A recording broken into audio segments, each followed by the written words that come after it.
오늘 말씀은 오늘 본문 말씀을 통해서 우리가 복음의 선포란 무엇인가 하는 말씀을 인도하겠습니다.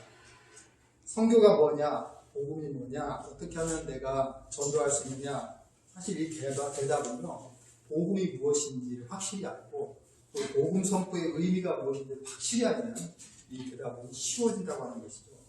복음이라는 게 뭡니까? 우리 다 알죠? 삼일체 하나님께서 죄인을 구원하신다는 기쁜 소식입니다. 간단하지만 여기에는 굉장히 큰 진리가 있죠. 하나님의 사랑이 있고 하나님의 은혜가 있고 그리고 죄인의 놀라우신 은혜의 받음이 있습니다. 자, 이 소식은 온 열방에 선포되어야 됩니다. 그것이 하나님의 뜻이고 그것이 하나님의 의지입니다. 자, 그러면 어떻게 구체적으로 선포해야 되는가 하는 거예요. 자, 복음 선포는요, 하나님이 살아계신 것을 선포하는 겁니다. 뭐라고요? 하나님이 살아계신 것을 선포하는 거. 5절에 보니까 이렇게 말해요. 오늘 본문 5절에 보니까 여호와의 살아계심을 두고 맹세하노니 이렇게 말씀입니다. 여러분, 이 말씀은 다윗의 왕정 시대 때 아주 자주 사용했던 말입니다. 왕들이 사용했고 선지자들 사용했고 리더들이 어떤 아주 중요한 일을 할 때마다 이 말씀을 했어요. 여호와의 살아계심을 두고 맹세하노니. 이 말씀은 이 땅을 다스리는 진짜 왕이시다는 고백이에요.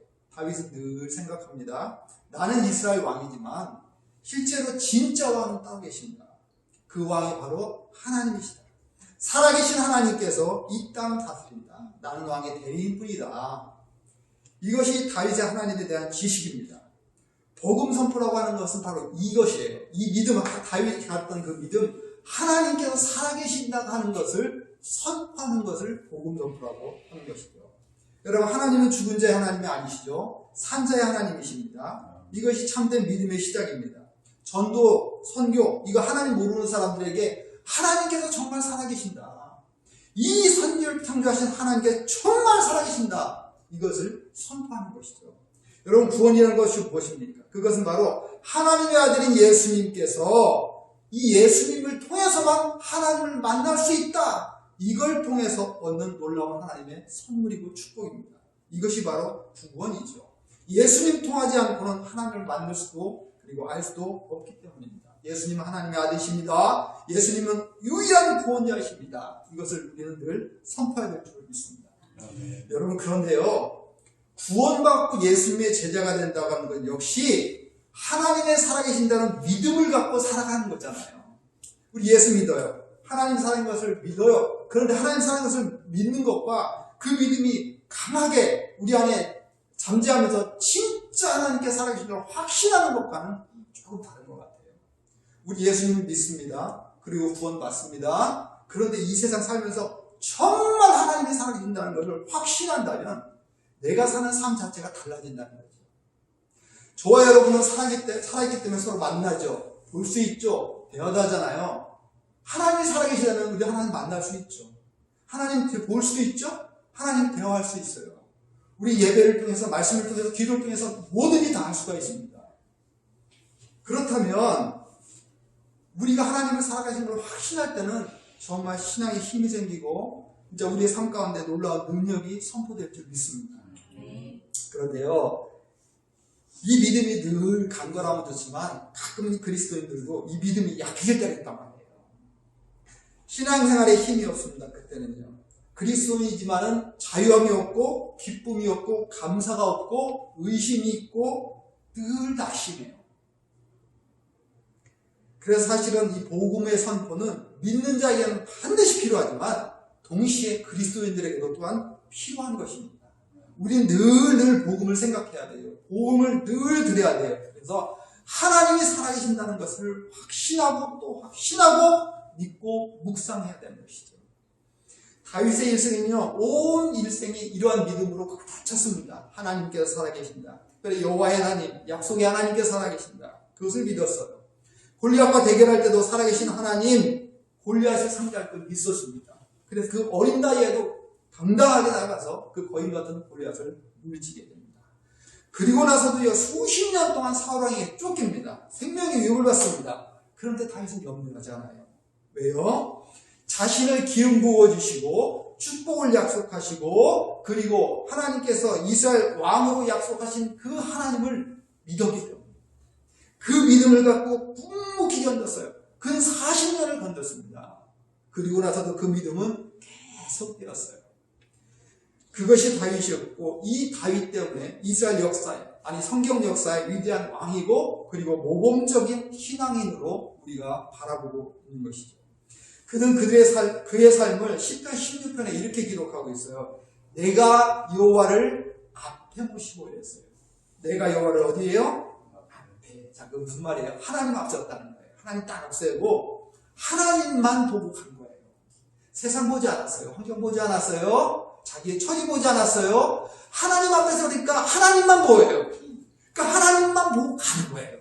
이 세상 가면서 자식 생각하지 않고, 물질 생각하지 않고, 환경 생각하지 않고, 자신의 믿음 약한 거 생각하지 않고, 그저 하나님만 딱 보고서 하나님께서 좌로 가라면 좌로 가고, 우로 가라면 우로 갔어요.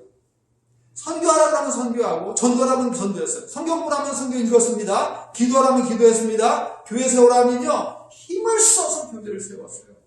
하나님의 뜻을 따라 살았어요. 왜요? 하나님 살아계신 믿어요.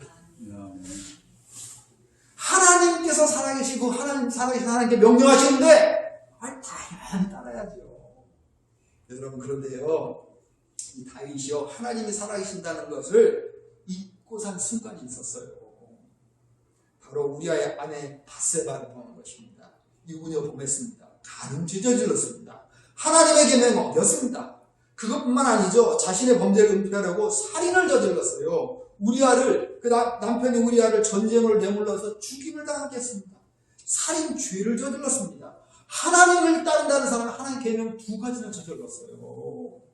근데요, 그리고 나서 중요한 것은 그가 그 자신이 그 죄를 저질렀다는 사실조차 깨닫지 못했다는 사실입니다.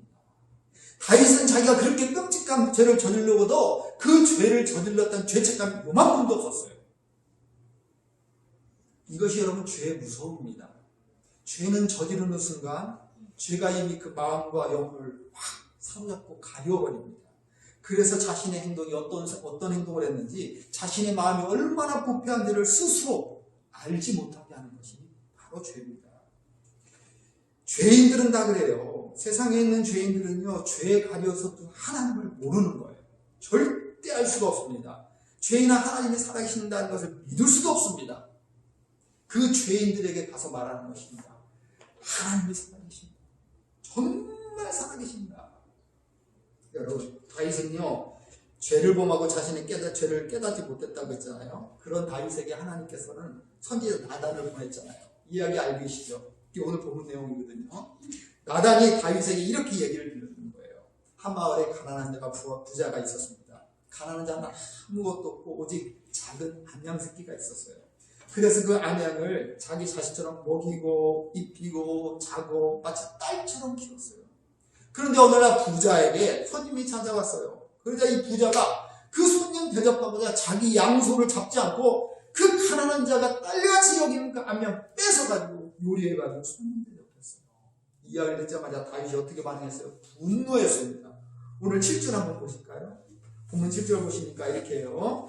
다윗이 그 사람으로 말미암아 노하여 나단에게 이르되 여호와의 살아계심을 두고 맹세하노니 이 일을 행한 그 사람은 어디요? 마땅히 죽을 자. 다윗이 얘기한 것입니다. 그 누구 자식을 그거 절대로 살려두면 안 돼. 그건 반드시 죽여야 돼. 다윗이 막 분개를 합니다. 자기가 생각해도 말이 안 되거든. 마땅히 죽을 자. 그때 나단이 다윗에게 뭐라고요? 바로 그 사람이 뭐야? 바로 네가 그 마땅히 죽을 자. 당신이 바로 그 부자야. 가난한 자가 가난한 자가 딸같이 키우는 암양 빼앗아가지고 당신의 배를 치워본 사람이 바로 당신. 하나님께서 당신 얼마나 부하게 만들어 생각해봐. 당신 그 목자, 어린 가난하고 목자 하나님께서 기름 부으시고 당신 왕 만들어주시고 하나님께서 얼마나 많은 은혜를 부셨는지 생각해봐. 금도 받았고 은도 받았고 권력도 받았고 가족도 있고. 그런데 어찌하여 9절입니다. 내가 여호와의 말씀을 업신여기고 나보기에 악을 행하였다. 이때 다윗은요 굉장한 충격을 받게 됩니다. 그전까지는 몰랐거든요. 자기가 그렇게 큰 죄를 저지른 줄 몰랐거든요. 나단이 당신이 죄인이야 하는 순간 팍 마음이 찔리게 됩니다. 가벼웠던 죄가 말씀으로 정나게 드러납니다. 여러분 말씀을 들을 때 죄가 밝히 드러나는 적이 있습니다. 숨겼던 죄가 깨닫게 됩니다. 다윗은 그 안에서 기쁜 회개가 흘러나옵니다. 그리고 가렸던 하나님을 다시 만나게 됩니다. 이것이 바로 복음의 선포입니다. 내가 죄인이야 하는 순간 숨겼던 죄를 꺼내게 되죠. 그 죄를 깨닫게 되죠. 그리고 회개하게 되죠. 13절을 한번 같이 보실까요? 13절 한번 같이 읽겠습니다. 같이 한번 읽어볼까요? 13절 첫 줄만 읽겠습니다. 시작. 다윗이 나다니 이르되 내가 여호와께 죄를 범하였다.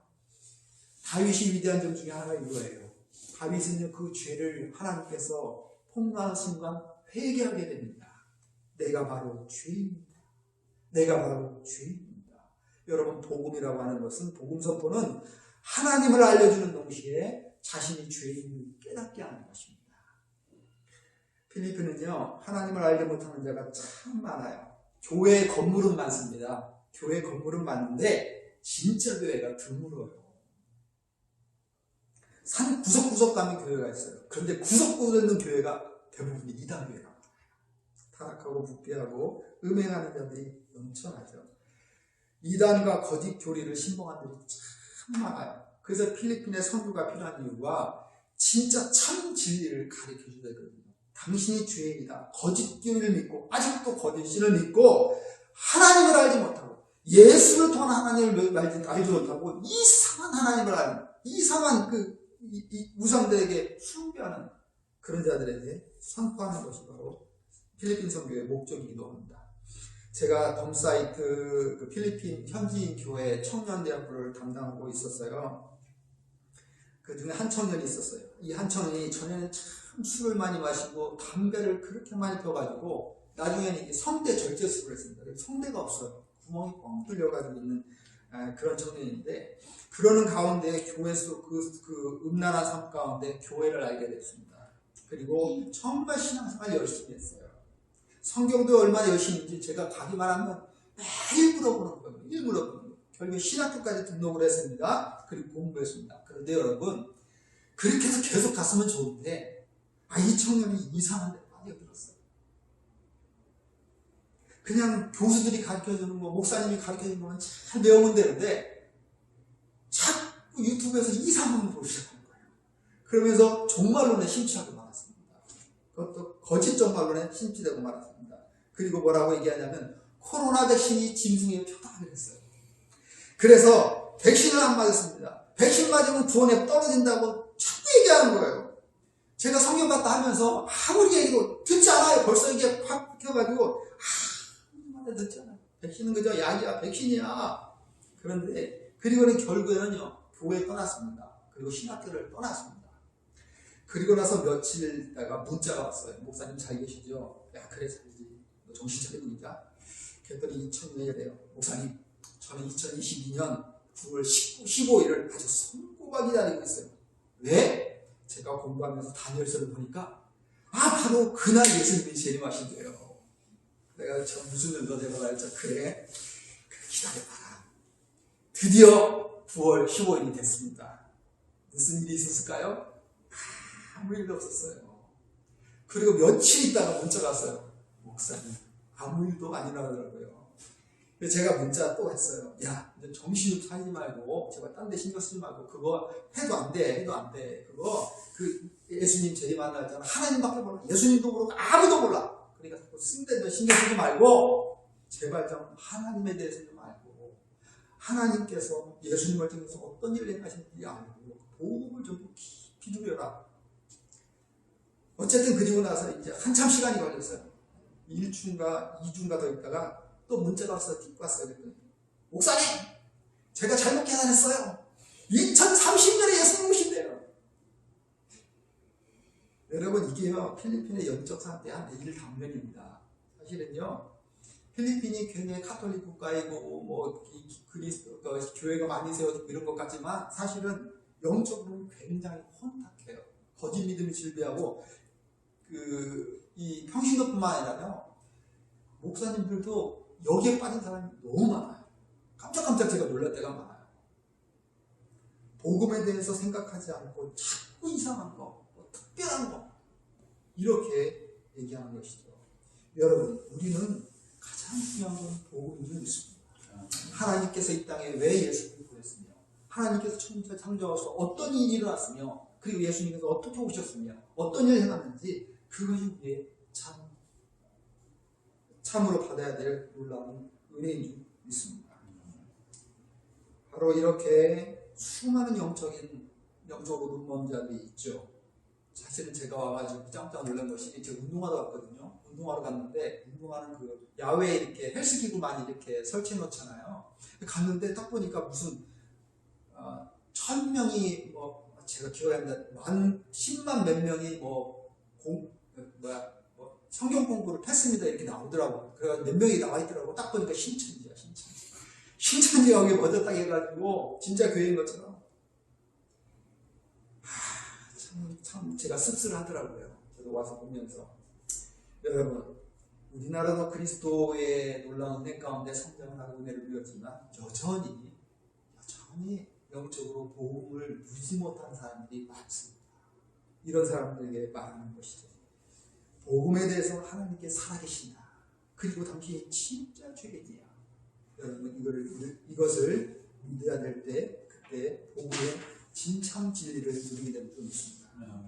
자, 세 번째 보면, 복음 선포는요, 실제적으로 죄로 눈먼고 가난하고 병들고 포로된 자를 실제로 건져내 줍니다. 복음 선포는 그런 말이 아닙니다. 실제적으로 우리의 삶에서 어려움 가운데, 그리고 가운데, 소망 없는 가운데, 병든 자 가운데 포로된 자를 실제적으로 건져내는 것을 복음입니다. 7절에 보니까 이렇게 말해요. 하반절에 보니까 7절에 너를 사울의 손에서 어떻게 해요? 구원하고 건져내고, 너를 사울의 손에서 건져내고. 여러분, 다윗은요 40년 동안 사울에게 쫓겼습니다.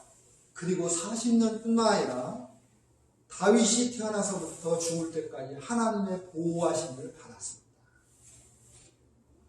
사울은 평생 다윗을 쫓아다니면서 죽이려는 것처럼 사단은요 평생 동안 사람을 영적인 포로로 만들게 합니다.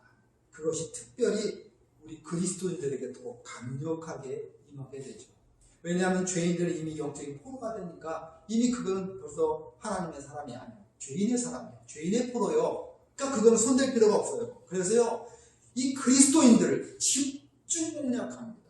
잘못된 거짓 교리, 거짓 복음을 들려줌으로써 그들이 참 복음을 깨닫지 못하도록 하는 것이죠. 그래서 그늘에서, 영적 그늘에서 스스로 벗어날 수 없게 해주는 것입니다. 그러나 여러분, 우리가 복음을 선포할 때에 그런 영적인 가난 상태에서, 병든 가운데서 다 건져냄을 받게 될 줄 믿습니다. 하나님께서 죄 있는 당신을 구원했었다. 이것이 선교의 목적이고 복음 선포의 목적이고 복음 선포의 결과입니다. 실제적으로 건져내는 것이죠. 제가 3년 전부터 직장인 제자 훈련을 하고 있어요. 필리핀 자매들 현재 모여가지고 제자 훈련을 하나씩 가리고 있는데, 난 지금 인원은 저번에 정말 열심히 공부하고 잘 따라왔어요. 그리고 그들의 신앙은 늘 자라가는 것을 보게 됩니다. 근데 그 모임 가운데 한 자매가 참석을 했어요. 메리라고 하는 자매인데, 근데 이 자매에게 아주 큰 아픔이 있었습니다. 그 자매에게 두 자녀가 있었습니다. 그런데 5년 전에 이 남편이 자기의 가장 친한 친구와 바람을 피고 말았어요. 남도 아닌 자신의 가장 친한 친구하고 사랑하는 남편이 바람을 피웠다니까 사실 이 자매가 아주 충격이었어요. 다행히 그 남편이 자신의 잘못을 용서하고 집으로 돌아갑니다. 그리고 그런데 5년이 지났는데도 불구하고 남편이 도저히 용서가 안 된다는 거예요.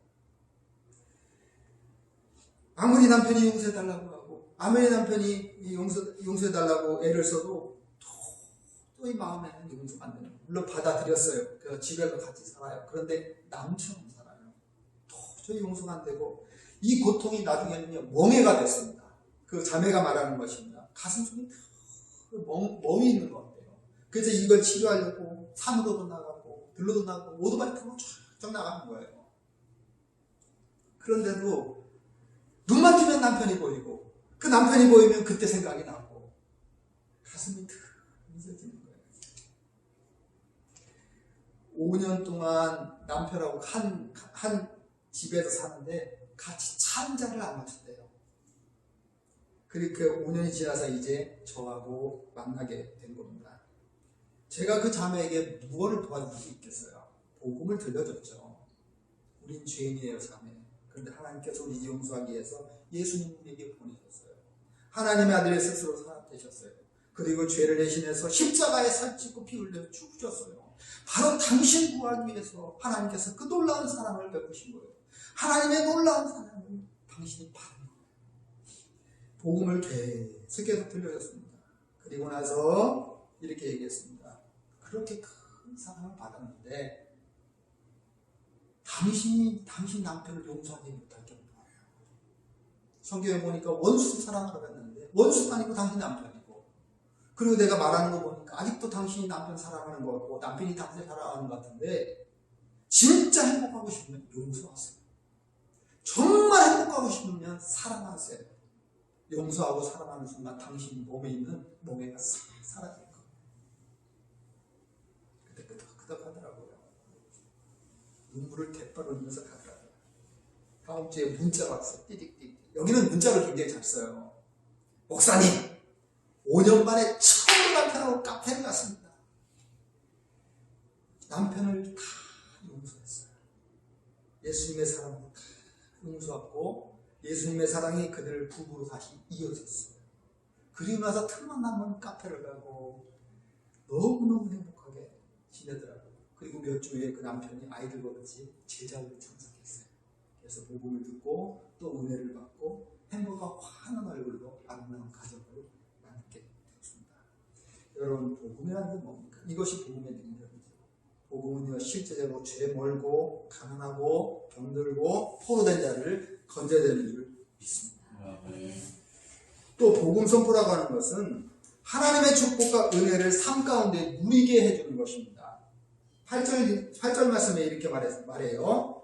마지막 말씀에 만일 그것이 부족하였을 것 같으면 내가 네게 이것저것을 더 주었으리라. 여러분, 이것이 하나님의 마음입니다. 늘 하나님이 이 마음을 갖고 계세요. 네가 부족할 것 같으면 내가 더 주고 더 주고 더 주겠다. 여러분, 복음 선포는 이 풍성한 하나님을 만나고 이 축복을 누리게 해주는 것입니다.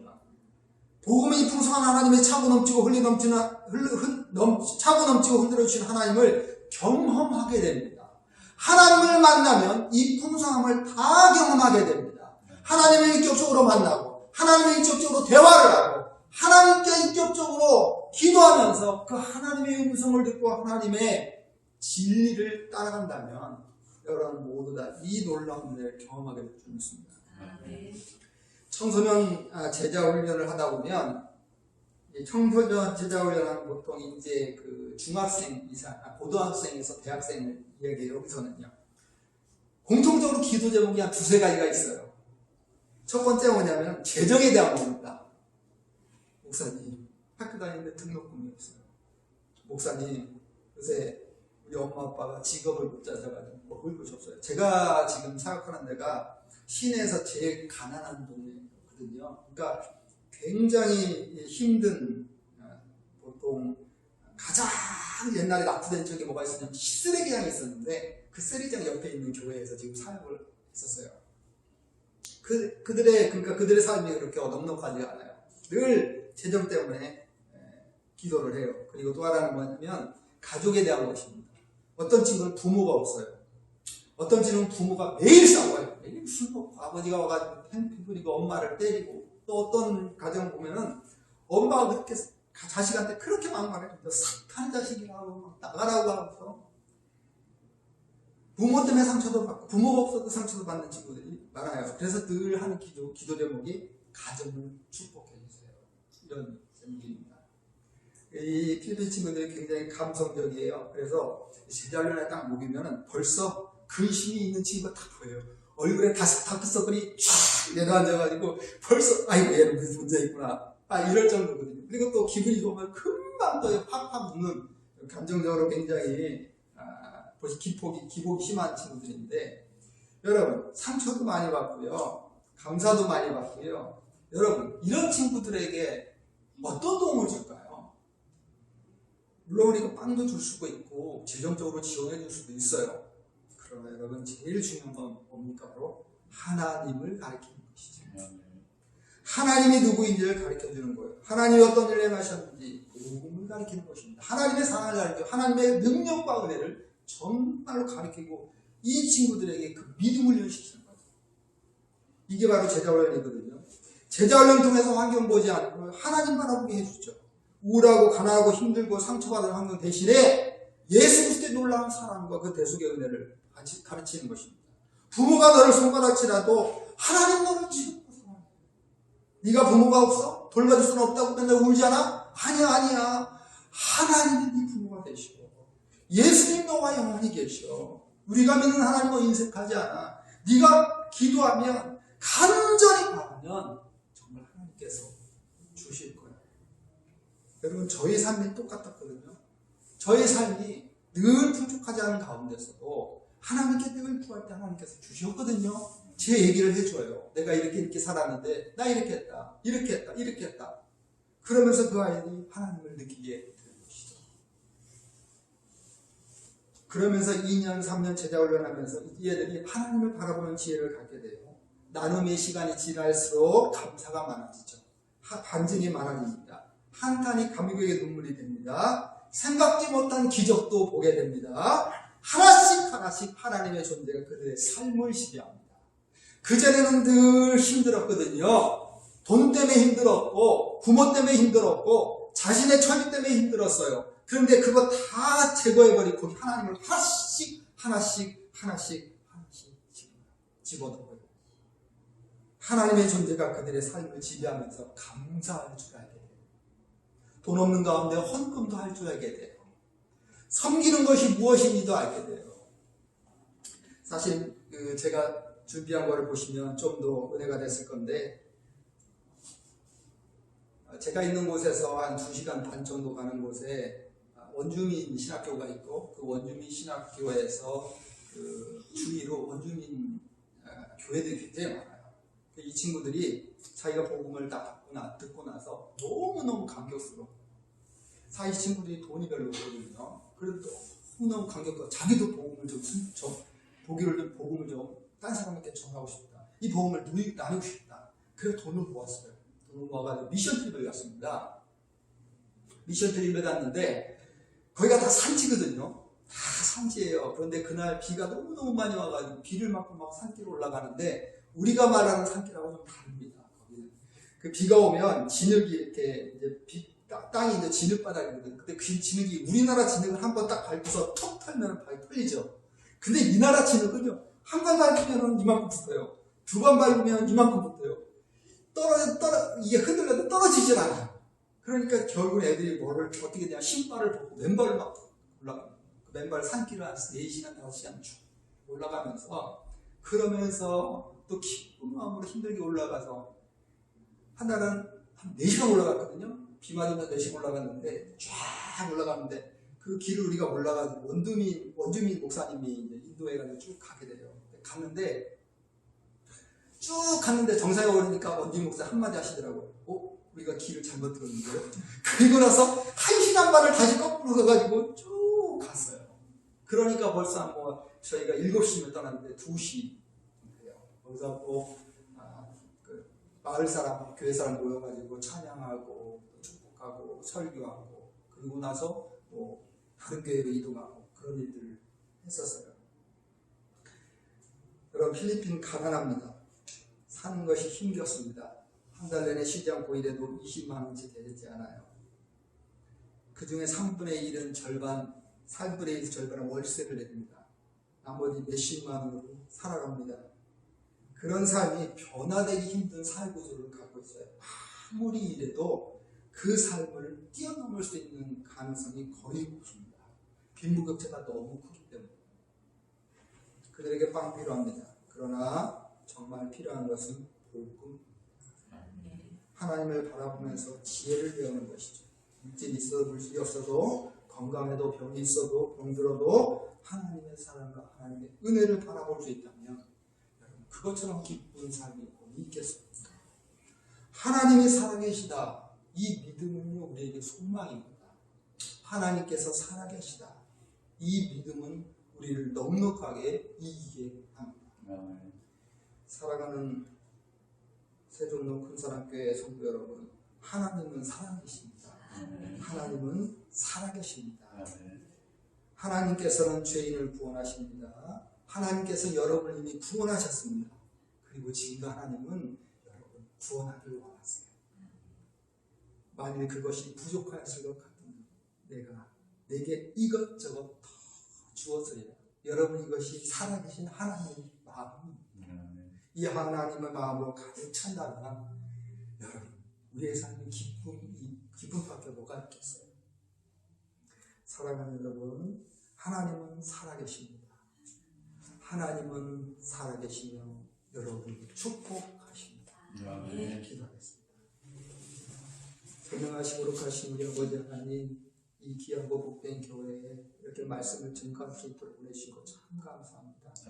하나님 모든 인류에 그리고 모든 성도들에게 가장 필요한 것은 하나님께 살아계신다는 믿음과 그 놀라운 복음의 은혜인 줄 믿습니다. 지금도 하나님께서는 우리를 구원하고자 하시고 지금도 하나님께서 우리에게 풍성한 은혜를 주기를 원하시고 하나님 아버지 이것을 믿고 그 모든 축복을 누릴 수 있는 귀하고 복된 삶을 살 수 있도록 주께서 은혜의 은혜를 내려 주옵소서. 믿사오니 모든 말씀 예수님의 이름으로 감사드리며 간절히 기도 올렸습니다.